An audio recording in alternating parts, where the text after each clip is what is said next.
الحمد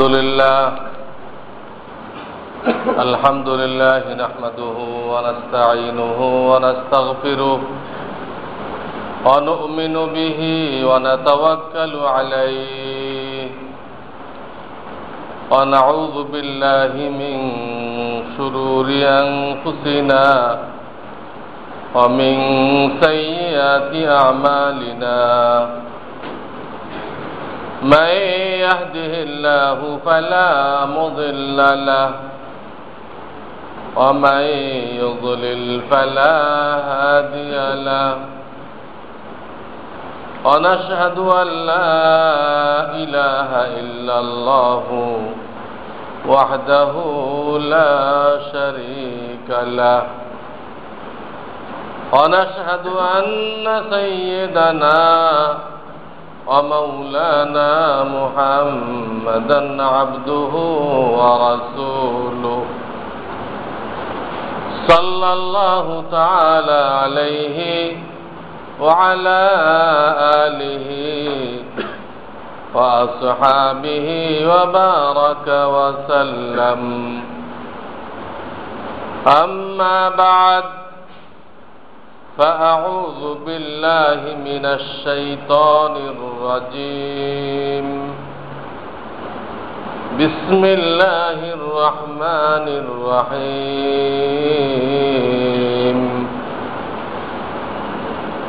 إنا نحن نزلنا الذكر وإنا له لحافظون. وقال رسول الله صلى الله عليه وسلم يقال لصاحب القرآن اقرأ وارتقي ورتل كما كنت ترتل في الدنيا فإن منزلتك عند آخر آية تقرأها. صدق الله العلي العظيم وصدق رسوله النبي الكريم. বুজুর্গান মুহতারাম, আজকে জুমার আলোচনায় দুটা বিষয় আসতেছে। একটা হলো শবে বারাত, লাইলাতুল বারাআত। এটা আমাদের খুব নিকটবর্তী। এ সম্পর্কে কিছু আলোচনা আপনারা শুনছেন, আরো দু এক কথা আমিও ইনশাআল্লাহ পেশ করব। দ্বিতীয় বিষয়টা হইতেছে যে আপনাদের প্রত্যেকে জানা আছে যে আমাদের এই মাদ্রাসা, আমাদের এই মসজিদের সাথে সংলগ্ন তা দ্বীনি কওমি মাদ্রাসা আছে, যেটা আপনাদের দোয়া এবং সহযোগিতায় পরিচালিত হয়ে আসছে। তো আপনাদের দোয়া সহযোগিতায় এখান থেকে কি তৈরি হইতেছে, কারা হেফজ পুরা করে পুরা কালামুল্লাহকে সিনার মধ্যে করে বের হইতেছে, ওইসব হাফেজ ছাত্রদের চেহারা দেখা এটা ইবাদত, এবং তাদেরকে দস্তারে ফজিলাত পরিয়ে দেওয়া, যারা আল্লাহর কালামের সংরক্ষক। তো তাদেরকে আমার বয়ানের শেষে দস্তারে ফজিলাতের পাগড়ি পরায় দেওয়া হবে। এই দুটা বিষয় আমাদের সামনে আছে। তো লাইলাতুল বারাত যেটা বলতেছি আমি, এই ব্যাপারে মিশকাত শরীফ নামে একটা হাদিসের কিতাব আছে, আপনারা অনেকেই নাম শুনেছেন, মিশকাত শরীফ। এর মধ্যে প্রায় ৬,০০০ হাদিস, ৫৫টা কম, ৬,০০০ হাদিস। এই কিতাবের অন্তত ১ পৃষ্ঠা এই লাইলাতুল বারাতের রাত্রের করণীয় এবং তারপর দিন রোজা এর ফজিলাতের ব্যাপারে হাদিস আছে। অনেক বড় কিতাব। এই বড় কিতাবের ১ পৃষ্ঠা ব্যাপী ১০-১৫টা হাদিস আছে। এরপরও এক শ্রেণীর লোক পাইবেন, এরা বলে বেড়ায় যে এটা হাদিস কোরআনে নেই। তার নিজের খবর নেই, আর সে বলতেছে হাদিস কোরআনে নেই। তো মিশকাত শরীফ কি হাদিসের কিতাব না? সারা দুনিয়ার মাদ্রাসায় এই হাদিসের কিতাবখানা পড়ানো হয়। ১ পৃষ্ঠা ব্যাপী। আর সবচেয়ে মজার ব্যাপার হলো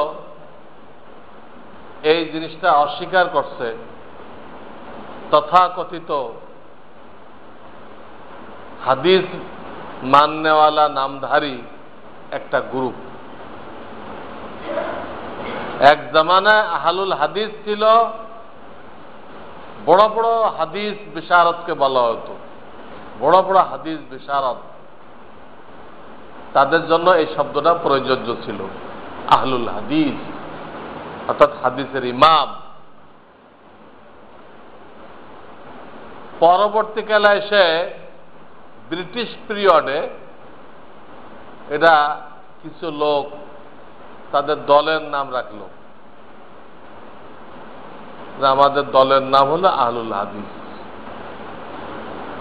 হ্যাঁ, তাদের কুলিও আহলুল হাদিস, তাদের মেথরও আহলুল হাদিস, তাদের দর্জিও আহলুল হাদিস, তাদের মুদি দোকানদারও আহলুল হাদিস। যে শব্দটা ইমাম বুখারীর জন্য ব্যবহার করা হয়েছে, এরা সেই শব্দটা কুলি মজুরদের জন্য, দোকানদারদের জন্য ব্যবহার করল। শব্দটাকে অপব্যবহার করল। যাদের জন্য শব্দটা ব্যবহার করা হয়েছে তাদেরকে যদি বলা হয়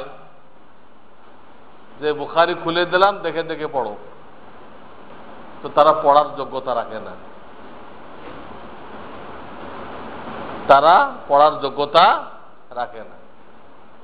ওই বাংলা কিছু চিরকুট ওইগুলো কাটে কেটে পকেটে রাখে বাংলা হাদিস।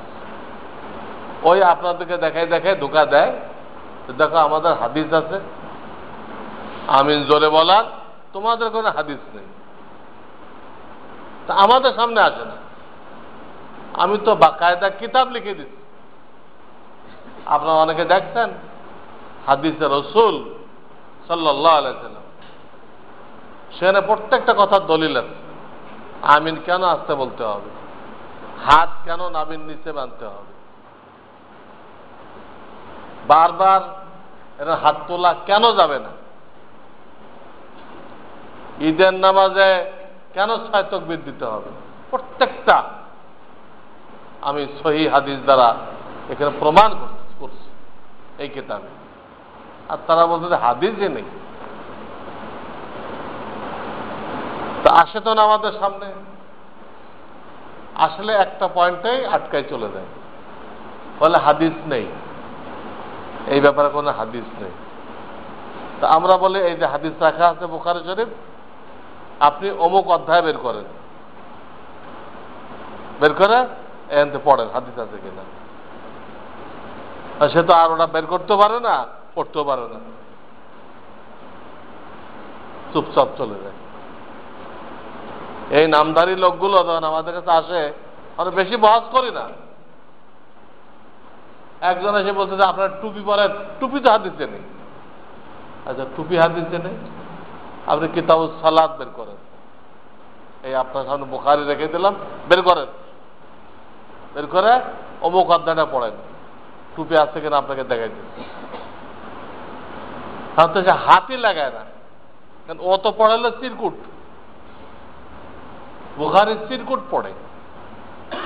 এইটা খুলে কোন জায়গায় কিতাবুস সালাত আছে এ তো সে জীবনে বের করতে পারবে না।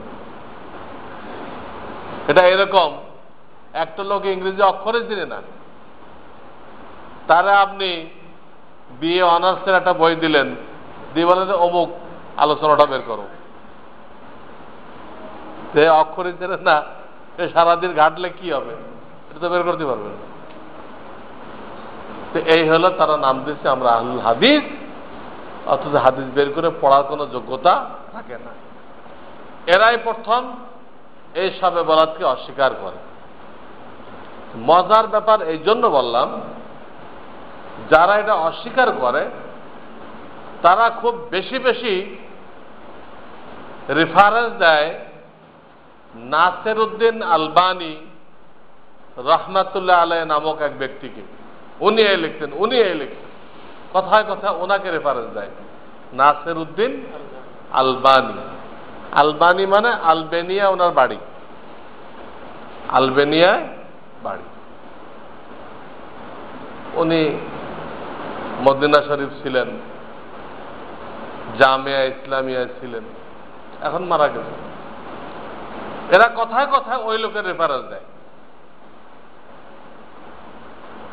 ওনাকে দিয়ে দলিল দেয়। তো মজার ব্যাপার হলো, উনি শবে বরাত নিয়ে আলোচনা করতে যেয়ে 8টা হাদিস আনছেন, 8টা, এবং বলছেন যে এই ব্যাপারে আরো অনেক হাদিস রয়ে গেছে, আমি 8টা আনলাম, সহি থেকে 8টা আনলাম, আরো হাদিস রয়ে গেছে। কাজে কেউ যেন শবে বরাতকে অস্বীকার না করে, সকলকে সতর্ক করে দিয়ে গেছে। আহলুল হাদিস ভাইরা যারা কথায় কথায় যার দলিল দিচ্ছে, যার নাম পেশ করতেছে, তার কিতাবে শবে বরাত সম্পর্কে কি লেখা আছে এটা পড়ে না, বা পড়লেও গোপন রাখে। এই লোকটা তাদের ইমাম, এই জামানায় যারা এই দাবি করে তারা ওনাকে ইমাম মানে। উনি ইমাম দাবি করে নাই, এরা মানে। মানো ভালো কথা, উনি কি বলছেন, উনি শবে বরাত সম্পর্কে কি বলছেন, উনি যে হাদিস জমা করছেন সেখানে কি লেখা আছে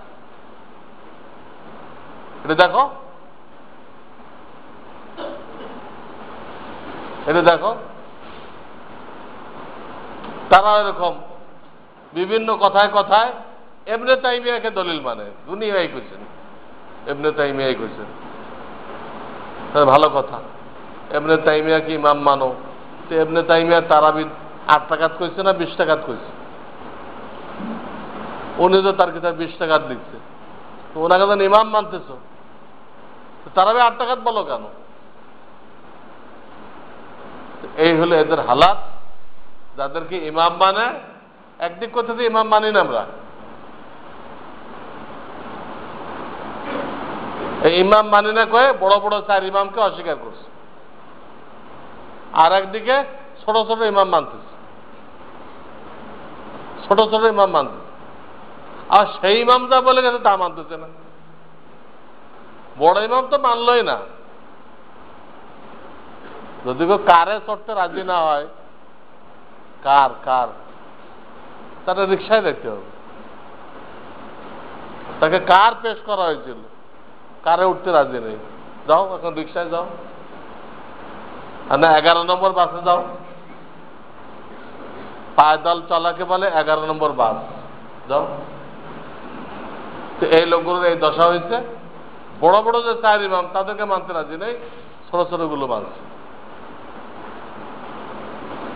তাও তাদের কথা মানে না। এই জন্য এদের কথা থেকে ভ্রুক্ষেপ করা ঠিক না। এটা 4 মাযহাবের ইমাম যারা, তারা প্রত্যেকে তাদের কিতাবে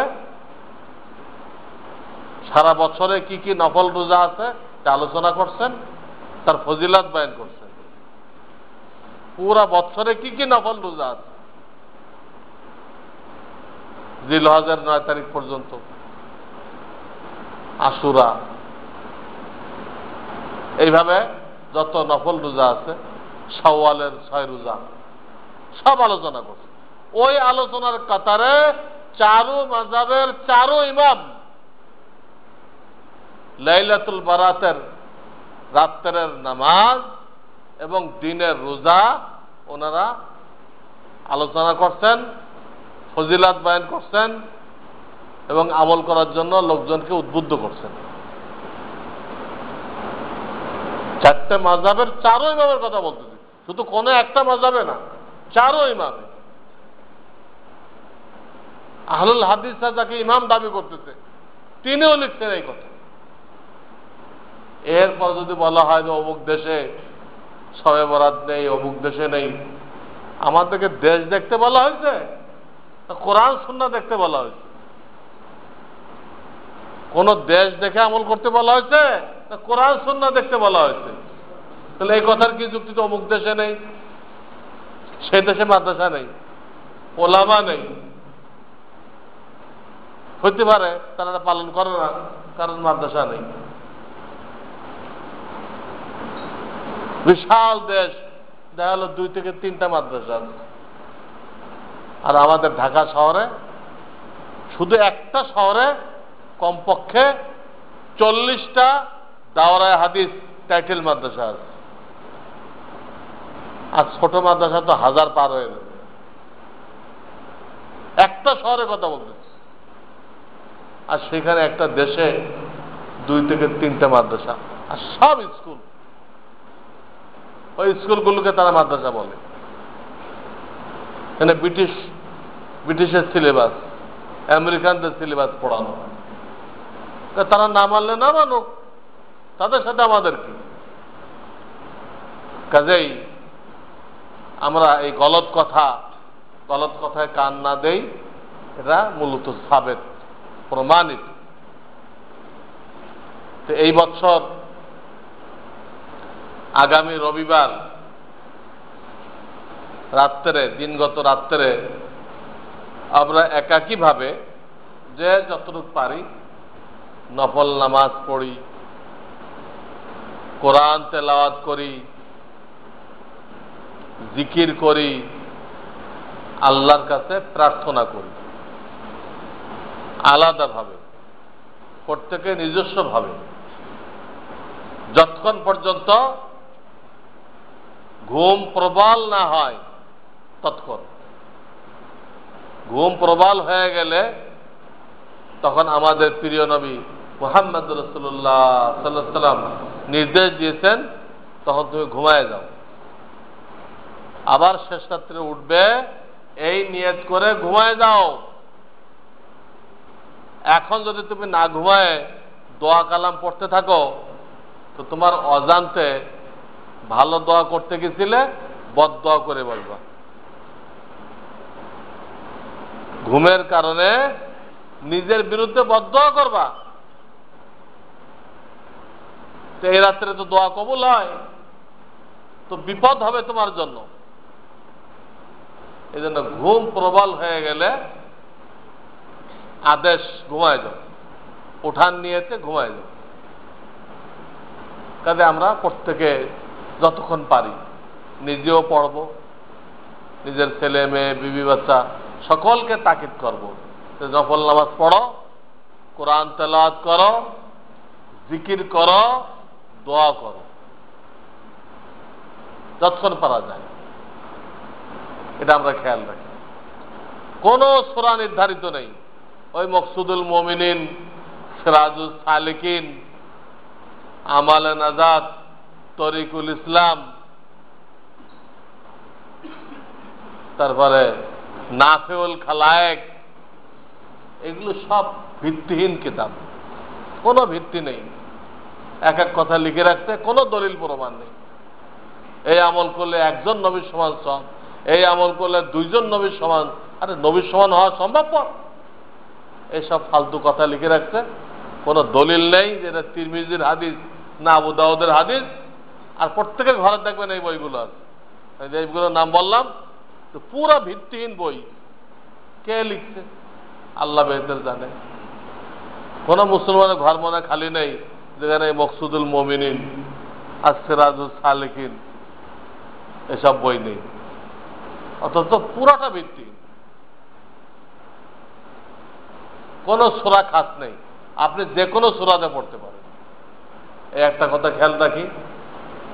2 নম্বর খেয়াল রাখি, এই রাত্রে অনেকে জামাতের সাথে সালাতুত তাসবিহ পড়ে, জামাতের সাথে তাহাজ্জুদ পড়ে। এগুলো শরীয়তে প্রমাণিত নেই। নফল নামাজ এই রাত্রে জামাত করা প্রমাণিত নেই। কাজেই গুনাহ না কামাই, এই রাত্রে পারলে কিছু সওয়াব হাসিল করি, গুনাহ না কামাই। অনেকে এই রাত্রে মাইকে সবিনা দেয়, তাতে এত বড় অপরাধ যে এক প্রকার ক্ষমার অযোগ্য অপরাধ। এই রাত্রে সবিনা দিছে, সবিনা এমনিতেই না যায়, এই রাত্রে ডবল না যায়। কারণ এই মাইক দিয়ে যারা সবিনা পড়বে, তো ঘরে বসে যারা ইবাদত করতেছে তারা কেউ ইবাদত করতে পারবে এই মাইকের আওয়াজের কারণে? মাহফিলের ভিতর পর্যন্ত আমরা মাইক দূরে দূরে দেওয়া না জায়েজ বলি, এটা শরীয়ত। মাহফিল করতে হলে মাইক এমন ভাবে লাগাইতে হবে আওয়াজ ওই মাহফিলের মধ্যে সীমিত থাকবে, কারো বাড়িতে ডিস্টার্ব করবে না। দ্বীনের নামে কোনো মানুষকে ডিস্টার্ব করা, পরেশান করা, ঘরের ভিতরে বিরুদ্ধ লোক আছে, মহিলা আছে, তাদের ইবাদত নষ্ট করা দ্বীনের নামে, তা দ্বীন না, তো ভণ্ডামি, গুনার কাজ। তাদের এই মাইকে ছবি না, হ্যাঁ, জামাতের সাথে তাহাজ্জুদ, জামাতের সাথে কিয়ামুল লাইল, এই সমস্ত বানোয়াট ইবাদত করে আমরা এই রাত্রে গুনাহ না করি। আর বাচ্চাদেরকে ঘরে রাখবেন, কোন অবস্থায় বাইরের একজনের পটকা না ফুটায়, বাজি না ফুটায়, তো অর্থের অপচয়, মানুষের ইবাদত বন্দিগি নষ্ট করা, রুগীদেরকে আরো রুগী বানিয়ে দেওয়া, সন্তানদেরকে ইবাদত থেকে মাহরুম করা, সন্তানদেরকে গুনাহের প্রশিক্ষণ দেওয়া, এবং এই পটকা ফুটাইতে দেয়, অনেকের জামা পুড়ে দেয়, অনেকের ঘরে আগুন লেগে দেয়, জান মালের অনেক ক্ষতি হয়। আমার একবার জামা পুড়ে গেছে, আমি এখান থেকে বাইরে করে আসতেছি, রিক্সার ভিতর ছিলাম, উপরে যায় নিচে পড়ছে। আমি তো রিক্সায় বসা, আমি তো দৌড় দিতে পারি না, আসে আমার এখানে পড়ে জামা পুড়ে গেছে। কারণ এটা কোনো আশঙ্কার কথা বলতেছি না, কিন্তু আমার উপরে বাস্তবায়ন হয়েছে, বাস্তব বলতেছে। এর ভিতরে অনেক রকম গুনাহ কবিরা আছে। বাচ্চাদেরকে এর জন্য পয়সা দেওয়া, কোন দোকানদারের জন্য এগুলো বিক্রি করা, যে দোকানদার বিক্রি করবে তার রুজিও হারাম হয়ে যাবে। যে জিনিস দ্বারা আতঙ্ক সৃষ্টি হয় তা শরিয়াতে না যায়। আমরা মেহরবানি করে না দোকানে বেচি, না আমাদের ছেলে পেলেকে এর জন্য পয়সা দিই। খেয়াল সবে বরাতে কোনো হালুয়া রুটি, এটা বেদাত, কোনো হালুয়া রুটি নেই। লোকেরা হাদিস তৈরি করছে যে এই রাত্রে আল্লাহ রসুলের দান শহীদ হয়ে গেছিল, উনি শক্ত খাবার খেতে পারেন নাই, তাই হালুয়া তৈরি করা হয়েছে। পুরা জাল হাদিস। ওনার দান শহীদ হয়েছে রমজানের পরবর্তী মাস, আর এটা হলো রমজানের আগের মাস। এখানে কোত্থেকে দান শহীদ হলো? যদি খাবার খেতে পারলে না, হালুয়া তৈরি করা হলো। দেখেন শয়তানে ইবাদত থেকে মাহরুম করার জন্য, একটা বেদাতে লাগানোর জন্য কত আজীব আজীব হাদিস তৈরি করছে। শয়তানও বুঝে যে একটা কিছু না দিয়ে সহি ইবাদতকে সরানো যাবে না, লোকদেরকে বিকল্প একটা দিতে হবে, দিয়ে ওই আসলটাতে সরাই আনতে হবে। রসুলের নাম শুনলে দুরূদ পড়তে হয় সাল্লাল্লাহু আলাইহি সাল্লাম। তো শয়তান এখানে একটা দিচ্ছে, দিয়ে ওই দুরূদ থেকে সরাইছে। কি দিছে?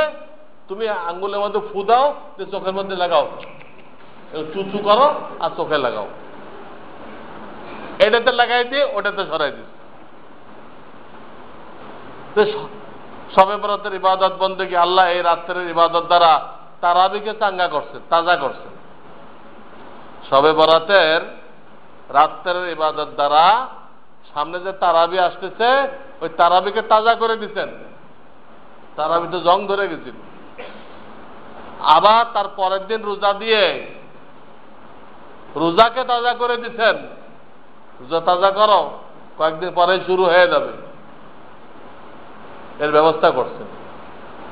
অনেক আল্লাহর বান্দা তো আছে প্রত্যেক মাসেই 3 দিন রাখে না ইয়ামে বীজ, এতে তাদের পুরা মাসের রোজা হয়ে যায়, পুরা মাসের রোজা রাখার সওয়াব হয়।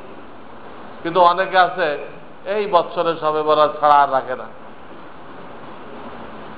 তারা অন্তত এইটা দিয়ে রমজানের রোজাকে তাজা করে নেবে, যাতে রমজানকে ইস্তেকবাল করা, গ্রহণ করা সহজ হয়ে যায়।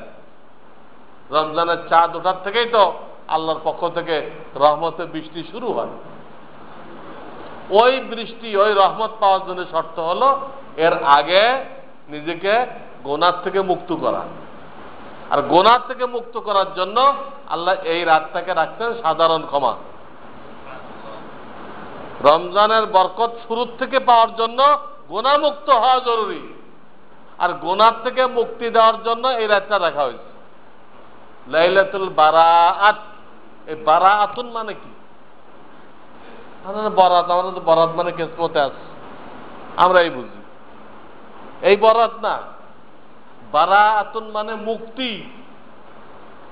এই রাত্রে আল্লাহ তাআলা সাধারণ ক্ষমা ঘোষণা করেন, সমস্ত মুসলমানদের জন্য সাধারণ ক্ষমা। শুধুমাত্র যারা গুনাহে কবিরা চালায় রেখেছে, এটা হলে হঠাৎ হয়ে গেল, তওবা করে নিল, ওটা তো মাফ হয়ে যাবে। আর হলে না, তার দৈনন্দিন রুটিনের মধ্যে সে গুনাহে কবিরা সেট করে নিছে।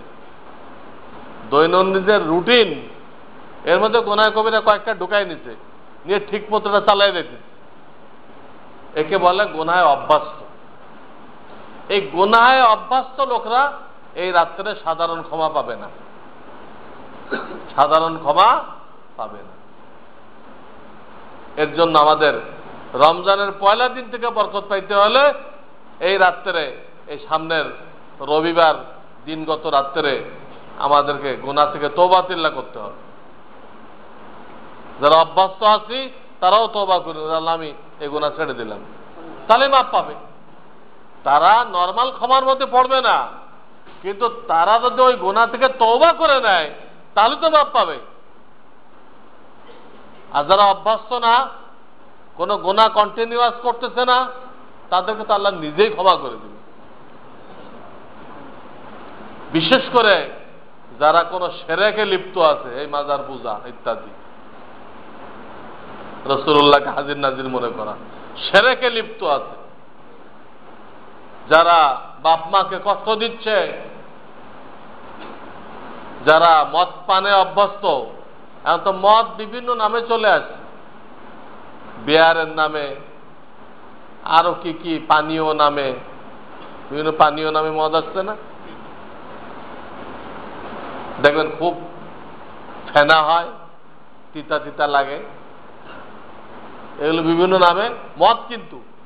কিন্তু কোমল পানির নামে সমাজে চালু হয়ে গেছে।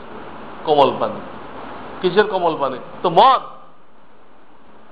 এই জন্য না খাইতে পারলে সবচেয়ে ভালো, খাইলে অন্তত তাহকিক করা চাই, যাচাই করা।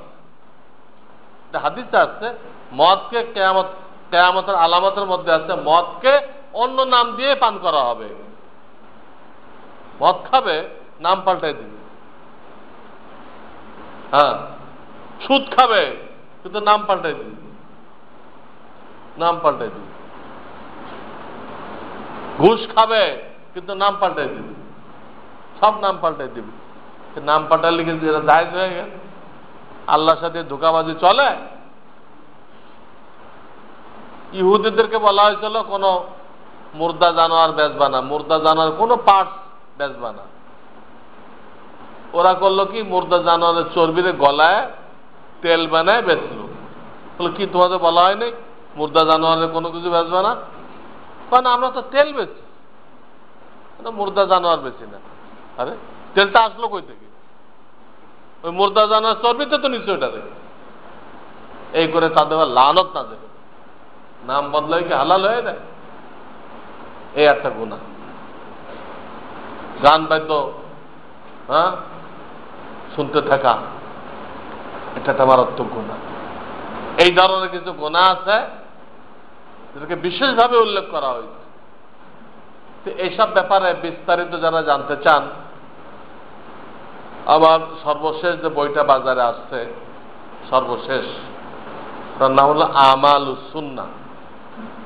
পুরা নাম হলো হযরত মুহিউস সুন্নাহ রাহমাতুল্লাহ আলাইহির দ্বীনি সংস্কার আমালুস সুন্নাহ। এটা আমাদের মুয়াজ্জিন সাহেবের কাছে পাবেন। এটা আপনারা সংগ্রহ করবেন। এটা পুরা বছরে কখন কি করতে হবে সব লেখা আছে, এবং প্রত্যেকটা হাদিসের বরাত দিয়ে লেখা আছে। প্রত্যেকটা কথা দলিল কি, দলিল সহ লেখা আছে। তাদের মুখে কয়টা কথা বলা যায়, এই জন্য আপনাদেরকে আমি কিতাবের নাম বলে দিলাম, আমালুস সুন্নাহ। সংক্ষিপ্ত নাম হলো আমালুস সুন্নাহ। এটাকে সংগ্রহ করবেন, আপনার নিজের জন্য ফায়দা হবে, পুরা ঘর আলাদের জন্য ফায়দা হবে। দলিল প্রমাণ দিয়ে সারা বছরের আমল এখানে লেখা আছে। তো মোবাইল ফোন ব্যবহার করবেন, এর জন্য শরীয়তের বিধান কি এখানে লেখা আছে। তো মাহফিল দিবেন, তো কিভাবে দিলে ওই মাহফিল দ্বারা ফায়দা হবে লেখা আছে। তো আল্লাহ তাআলা আমাদেরকে এই অনুযায়ী আমল করার তৌফিক দান করুন। দ্বিতীয় বিষয়, আমাদের ছেলেদেরকে এক্ষুনি পাগড়ি দেওয়া হবে। এটাই সত্যিকার অর্থে খুশির বিষয়। আমরা তো আমাদের ছেলেপেলে ম্যাট্রিক পাস করলো, আইএ পাস করলো, কত মিষ্টি বিতরণ করি, গ্রাজুয়েট হয়ে গেছে, এলএলবি হয়ে গেছে, কত কিছু হয়ে গেছে। কত লোকের মনকে মন মিষ্টি বিলায়, অথচ এগুলোর ব্যাপারে কোনো ফজিলত নাজেল হয় নাই। কোরআনেও কোনো ফজিলত আসে নাই, হাদিসেও কোনো ফজিলত আসে নাই। না ওই ছেলেকে গ্রাজুয়েট হওয়ার কারণে বেহেশতের কোনো টিকিট দেওয়া হবে, কিছুই নাজেল হয়নি। এমনকি এই ছেলে চাকরি পাবে কিনা, আপনার মিষ্টির দাম উঠবে কিনা, ওদের ডিগ্রি পাস করলো, আপনি যে এত মিষ্টি দিলেন 5,000 টাকার, এই দাম উঠবে কিনা, না ও সিএনজি চালাইবে, তাও গ্যারান্টি নেই।